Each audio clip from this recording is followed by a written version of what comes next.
Welcome to Saints and Feasts of the Catholic Calendar, meeting the greatest men and women who have ever lived. January 27th, Saint Angela Merici, Virgin, 1474 to 1540, patron saint of disabled and physically challenged people and illnesses. A holy woman tries to change the world, one girl at a time. Although not common, some older images and statues of St. Francis of Assisi show him balancing 3 orbs on his shoulders. They appear to be globes, heavenly realms, or the earth, the moon, and the sun. But the 3 orbs actually represent the 3 orders in the Franciscan family. The first order for men, the second order for women, and the third order for the laity who desire to live by the Franciscan rule. Today's saint, Angela Merici, was a third order Franciscan, a laywoman who followed a strict rule of Franciscan life outside of a convent. Angela's holiness, mystical experiences, and leadership skills ultimately led her beyond her Franciscan commitment to found her own community of virgins in the world, dedicated to the education of vulnerable girls, or, in modern parlance, at-risk youths. She placed the community under the patronage of Saint Ursula.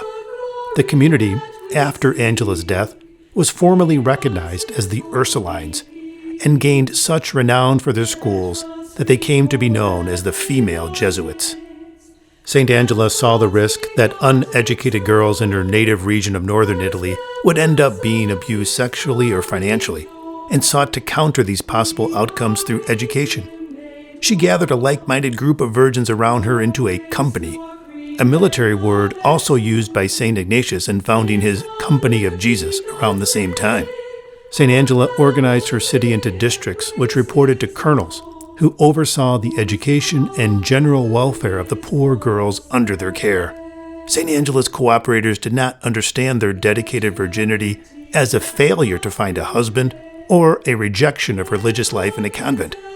They emulated the early Christian orders of virgins as spouses of Christ, who served the children of their beloved in the world. Living in the first part of the 16th century, St. Angela was far ahead of her time. Teaching orders of nuns became normative in the church in later centuries, staffing Catholic schools throughout the world. But nuns did not always do this. This practice had to start with someone, and that someone was today's saint. Bonds of faith, love of God, and a common purpose knitted her followers together into a religious family that served the spiritual and physical welfare of those who no one else cared about.